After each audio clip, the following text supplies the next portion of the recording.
Hey, good afternoon, guys.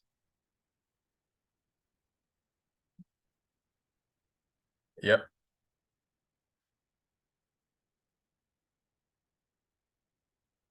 Yeah, I'm gonna begin the intro shortly. I'm just gonna set up the screen.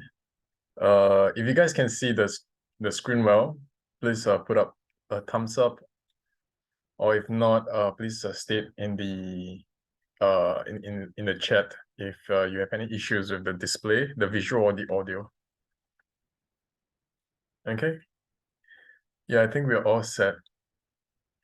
So good afternoon, guys. My name is Sherman, and today we're going to go through the London session. So as always, this will be a 30-minute session, and this is in partnership with Vantage. My background is in algorithmic trading, and you can check out my LinkedIn. If you have any questions after the webinar, feel free to drop me a text on LinkedIn, and I'll get back to you. And before we begin, I'm going to state the disclaimer that any form of trading is a high-risk activity. Make sure that you have sought out independent advice and fully understand the risk before you make any trading decisions. Okay, I'm not going to go through the pivot points today because we have a very short session today. And I want to go through a few symbols. So I'm just going to dive straight into the charts, and we'll explain some of the concepts on TradingView itself.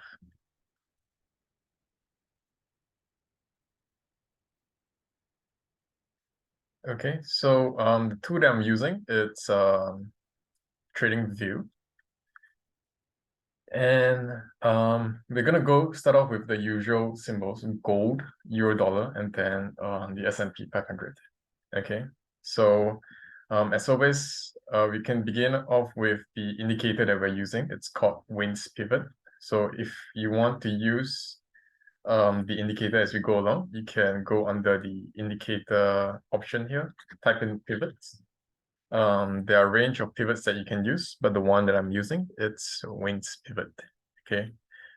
This particular indicator has the target points highlighted, so it makes it easier for us to actually identify key areas or point of interest. Okay, so as always, we always start off with the higher time frame, and on the higher time frame, we set it to the weekly. What you can do is you go under the settings cog here under indicator. Under the second option, you can select 1 week, so that the lines will be drawn based on the weekly. Okay, I'm just going to redraw everything just for the analysis for the upcoming week. And because today's Friday, so I don't think we'll be seeing whole lot of action for the next 2 sessions. Okay, so this is on the 4 hours, and we are on the weekly pivots. So what we usually want to do at the start is to identify the trend, right? And how we can actually identify that is to find a particular wick, right? A particular area in which price falls above R2 or below S2, right? So evidently this was the wick that we are looking at. And purely based off this week. Oh, where's my toolbar? Oh, my toolbar is here. Okay. Based off this week alone, right? When you see a price action like this with price breaking above R2 and it closes above R2, then this will be our key support. And as prices closes above R2, we are on a upward trend. Okay. So the alternative, if we look further back, this was this indication of a downtrend, right? A downtrend. And what happens is that whenever a particular region is broken, right? Once it breaks above, this will become a support as well. So we have 2 weekly supports created. And how do we actually identify if this is a support or resistance? If price is above a key region, it will form a support. If it's below, it will form the resistance. Okay. So one thing to highlight, again, we mentioned that the target price, at the start of the week, we started around M3 to pivot. We wanted price to go down to M2 before hitting up to 2040. Okay, that was the initial idea on Wednesday. But it seems that, so one key thing to note is that whenever you see something like this, whenever prices hit a certain key target M4R2 twice in a row, right? It makes it harder for price to reach the third target, given the fact that the range gets bigger and bigger. And so the tendency for us to actually hit the target M4R2 for a bullish trend diminishes as we go along. Okay. So what happens when you form a range like this? So this week we are in the sell range, right? What happens is that the projected lines for next week, it's smaller. So it makes it easier for price to actually determine the trend again if it were to break above like that, or for it to actually go below like this. Okay. So essentially, as we go into a range, our target points become smaller and it makes it easier to trade the breakout. Okay, so today is the last day of the week. We will be looking at what are the trading ideas that we have for today. And so this is on the weekly. We can remove this. We know that this is in the weekly sell zone, but because we are in a bullish trend, we are waiting for price to break above M3 and then push price up higher. Okay, so let's take a look at the daily. The daily is the same as, the concept is the same as what we have on the weekly. So because of the weekly bullish trend, what we're looking for is M2. This is our key buy area, okay? And we are looking for a push up to M4. Okay. So when do we actually sell? Okay. An aggressive sell would be to break M2 down to S1, retest, and hit down below S2. Okay. But because of the weekly trend, we are looking to buy from M2. And this is our daily buy zone. Okay. So if I may return it back to daily, what would be the more probable entry, okay, for a buy? So we can identify this zone here, M3 as our resistance, and the pivot as our support, okay? And then when we go down to the daily, what you can see is that M1, S2, right, seems to coincide with our weekly support. And so actually the more conservative idea will be for M2 to sell down to S2, and the following week we'll start to look for a reversal. Okay. Again, coming off 2 weeks of bullish targets, we are now at this resistance zone.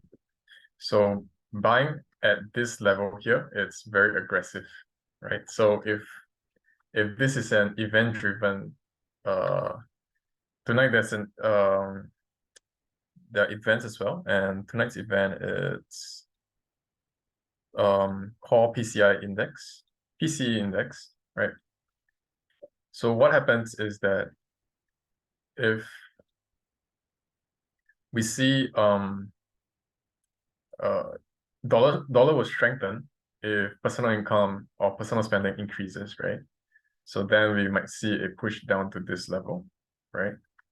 Otherwise, if it maintains or it worsens, then there might be a chance for us to actually break this support and we buy at this resistance, okay? So let's talk about the conservative setup. The conservative setup would be something like this. If price were to reject this support zone, we'll be looking for it to break above this resistance, retouch, retap, and push back up. And this would be our entry. Again, if you do not want to hold your trades over the weekends, then today might be a very quiet day for you, right?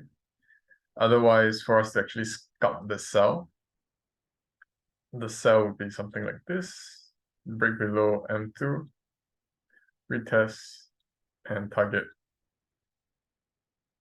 our support.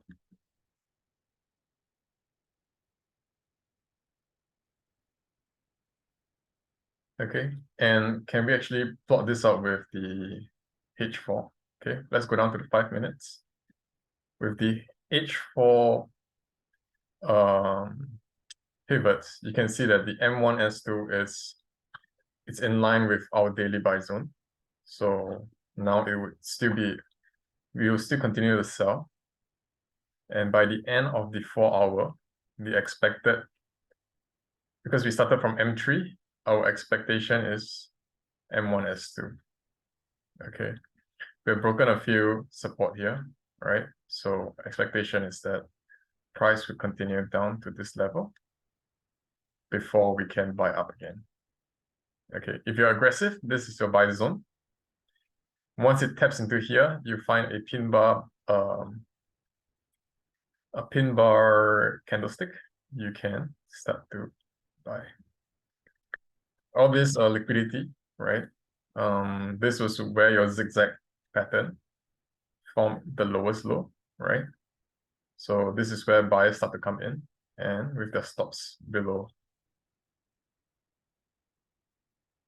Okay, so with this in play, and this is your target zone, this means that there's a lot of sell side liquidity here, which means that the prices would likely break below.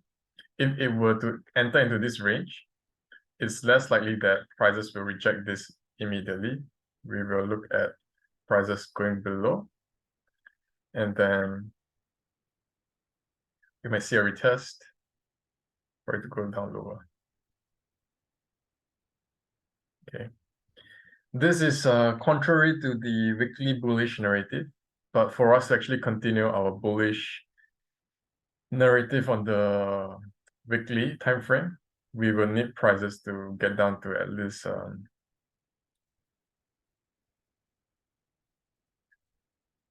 if I were to use the weekly, okay, so the cool thing about this is that you will most likely have M2 created for next week, right? So minimally, for us to actually hit our target next week, we need prices to come down to this level. Okay, at this price point, M2 is at 1969. Okay, and this would set us up for the buys next week. Okay, but if price were to in fact close at this level by the end of today, M2 will be roughly around this level, which makes sense because this was the previous support zone that we talked about. And again, prices yesterday on Wednesday tapped into this area, bounced back up. There were a few areas that we talked about over the last couple of weeks. Was this the zone? Okay. This was the key zone that we were talking about. So you see, this 4 hours block here, when prices broke below, right? It became a support last night as well, break above. Coincidentally, it coincides with S1, right? tap in, and then it moved up. Okay. So ideally for next week's setup, this we want M2 to be in this area. So for us to actually get M2 to this area, prices will need to break down. And so for the 4 hours, if we can get prices to below S2, then we can actually wait for the pullback and get it selling down to 1960. Okay, alternatively, if within the next 40 minutes we can't break below S2, then the idea will be S1 up to M3 or pivot, and then we break the new S2 and then retest and we hit down again. Okay, so that's for gold. Yeah. For us to be bullish, how can we get to a bullish zone? Yep, this will be our buy zone, right? This will be our buy zone, but given that we are bounded by this range this week, this is the top of the range and this is the bottom of the range.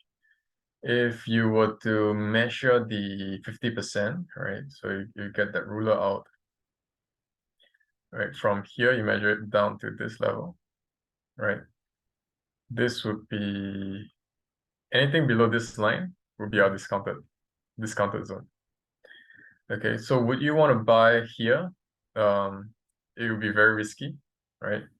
If price were to break below to this level, that might be so. Essentially, we can actually do this as well. So this would be very risky to buy because it's still in the premium zone between the range that we've identified on the weekly time frame. So the idea would be that prices break down to 1975, retest, and go down lower.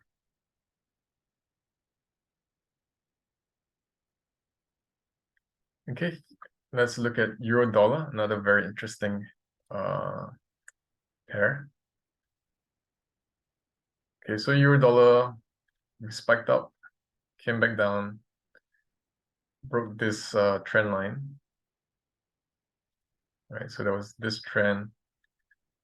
It was a little bit out of place to get up to here, down. We broke below, and then now we are back up into this ascending channel again. Okay, so let's take a look at the daily, right? Daily broke below S2, and we needed prices to close below this level for us to actually go down lower. But before the end of the day, prices, buyers push the price up back into the normal range. And now basically we are just ranging in this area. Okay, so now we are just ranging in M3 area. So given the fact that we are in a downtrend, right, the idea would be that M3 signifies a sell to 511, right? But there was this breakout into this area, right? And then it came back down. So I will still maintain the bearish narrative. We can use the 4 hours to help us identify the key area. Okay, so prices are still falling within R2 and S2, so everything is still normal within the 4 hours. There isn't anything to be out of the norm. But if you go to the hourly, what you will realize is this. Okay, so if you look at this period here, prices broke below, touched this area again, so this became a very strong area. This is also a very strong area. And this is on the hourly basis, okay? But for us to actually have a bearish narrative on the 4 hours, we will first need to look at the 1 hour and translate that into the 4 hours. And then from 4 hours, we translate it into the daily, okay? So euro dollar, we will expect some resistance here. If you look at the 4 hours, this happens to be M3 of the next session. Okay, so what we're looking for It's here, and then here. Okay, and then if you were to continue into the London session, M3 again, and then down. Target would be this level here. This is the daily target. Okay, so I can demarcate the daily target. Demarcate the daily target here. And for us to actually get down to this level, we can sort of structure the move using the false pivot. Okay, this M3 sell zone coincides with our hourly break of change of character.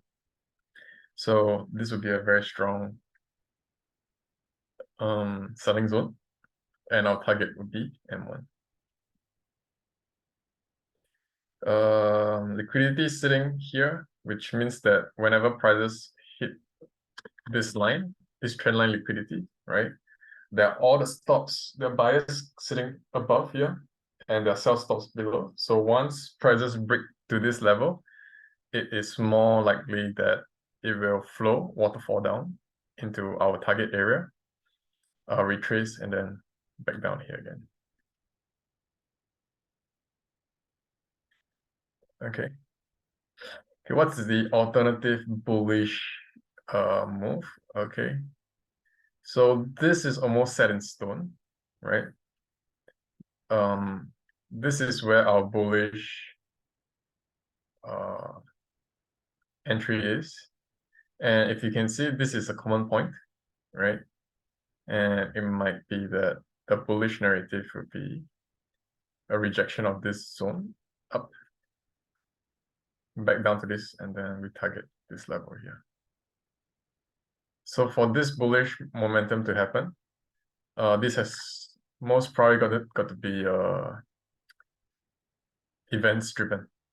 This blue line has to be event driven tonight, whereas the sell can be normal market flow down to the discounted zone. Okay. Is everyone following? Is it easy to follow? Concepts are the same for weekly, for daily, so we can basically use the projected lines to predict where prices are going. Okay, the next one, SPY. I think we talked about it. SPY, SPX, one's the ETF, one's the index. Where are we? Oh, look at this. Is this random, or did I predicted this price?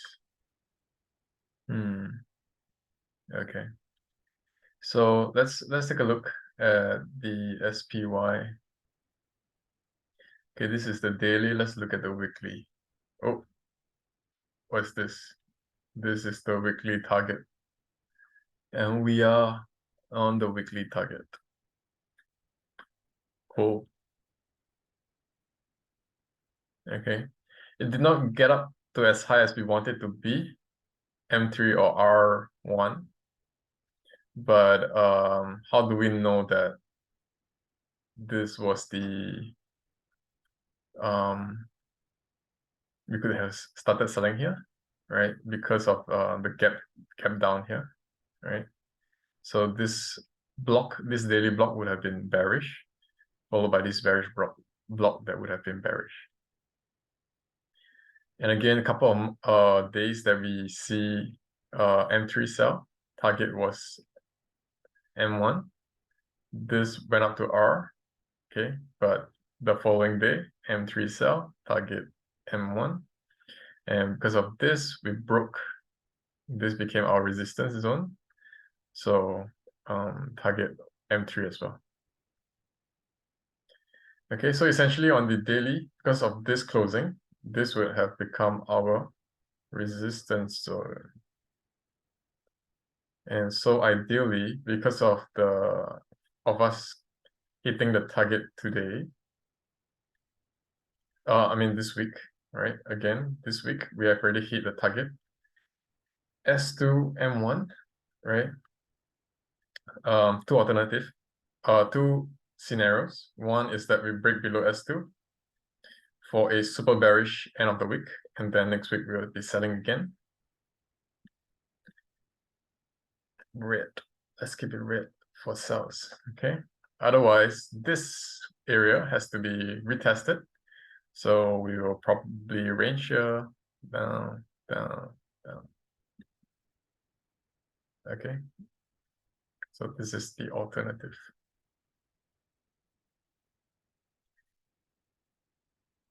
Okay.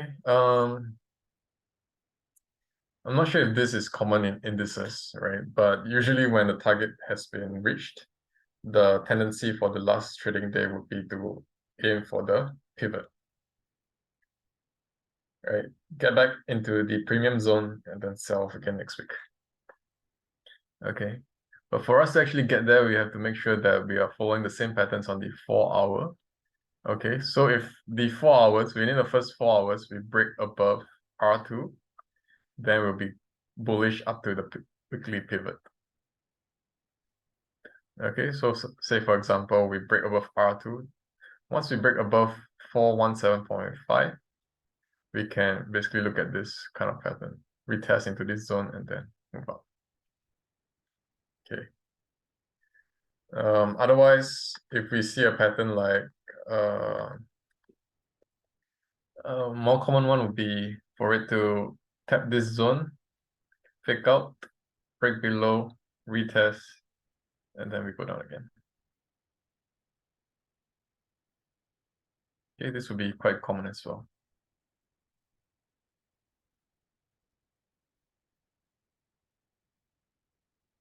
All right, okay, so this is for SPY, still bearish.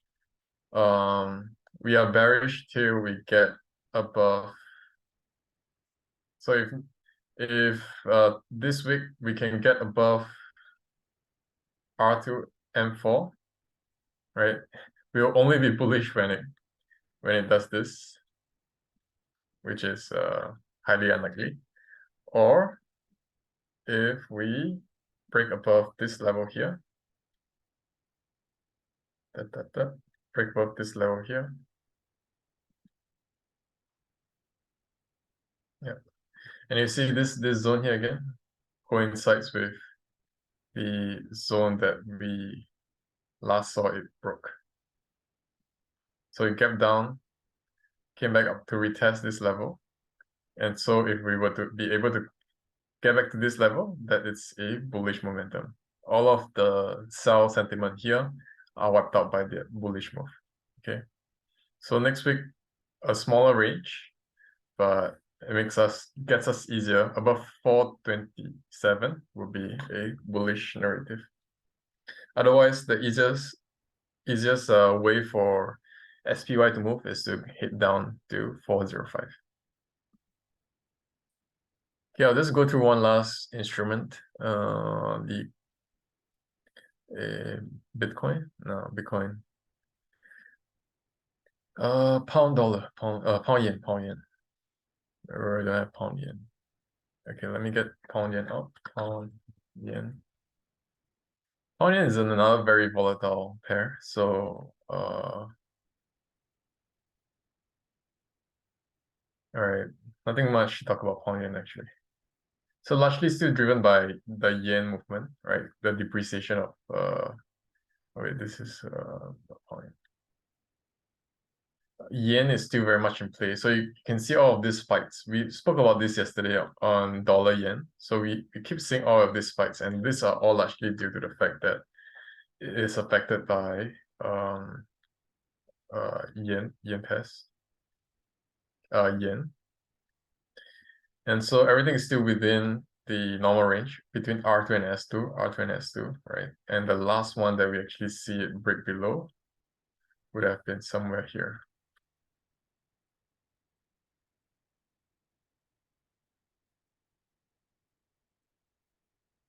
Okay, so as long as it keeps within this range, we'll sell M4, buy M1.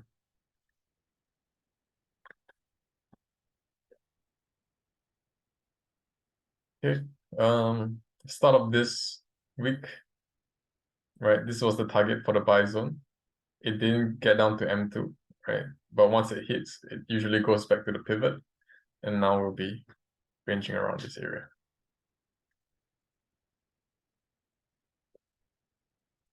Any pairs you guys want to go through? Not much to trade on yen, on the yen pairs. I think the dollar pairs are easier to trade today. Pound Aussie.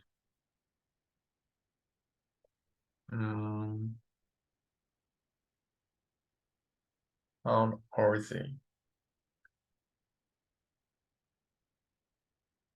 Okay, this was due to news, right?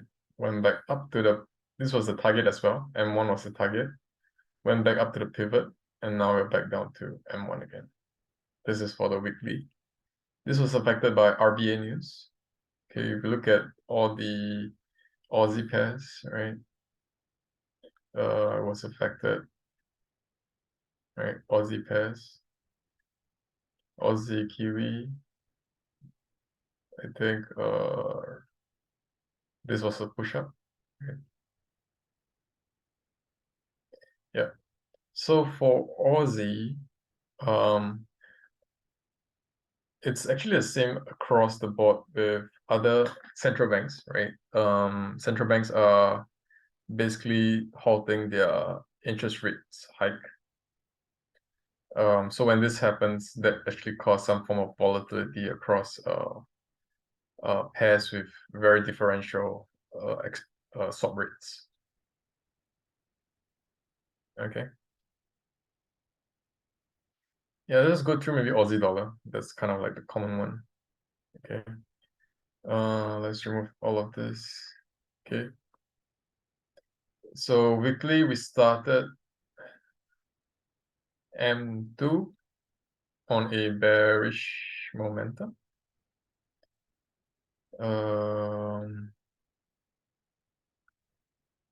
So there isn't a near-term bearish momentum as seen from prices falling within S2 and R2. Okay.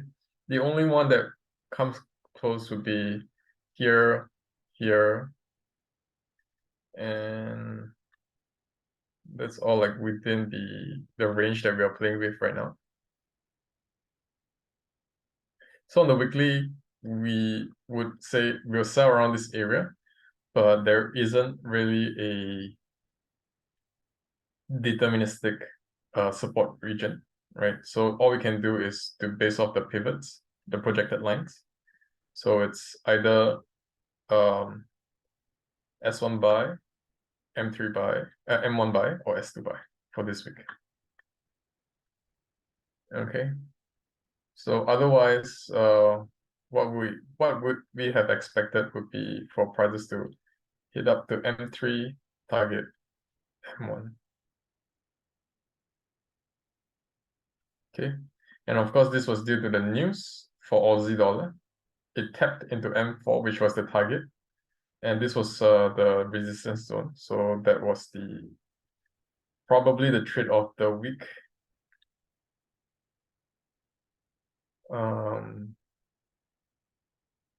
Because like I said, there isn't a clear resistance zone, just that M4 coincides with this resistance. And so that would have been the sell. So where would we be going next week, right? So now it's going into a range. So we would say that the lower bound is here. And the upper bound is this resistance zone here. So potentially you might not want to sell M3. R1 would be a better sell down to M2. And for a more bullish momentum, this would be the idea.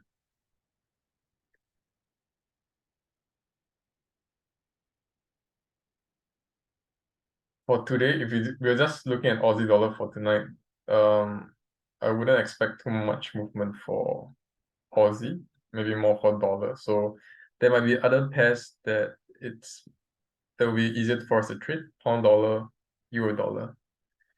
Aussie dollar, maybe not that much. But again, this was where it broke above on the 4 hours. This zone here, 4 hours. So there isn't a reason for us to sell. Next 4 hours, target M2 to M4.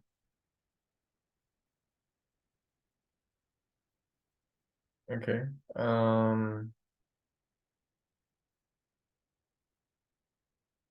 Yeah, there might be an order block here that was created. Came into tap, coincides with S1, right? Form a higher high. So this might be quite aggressive.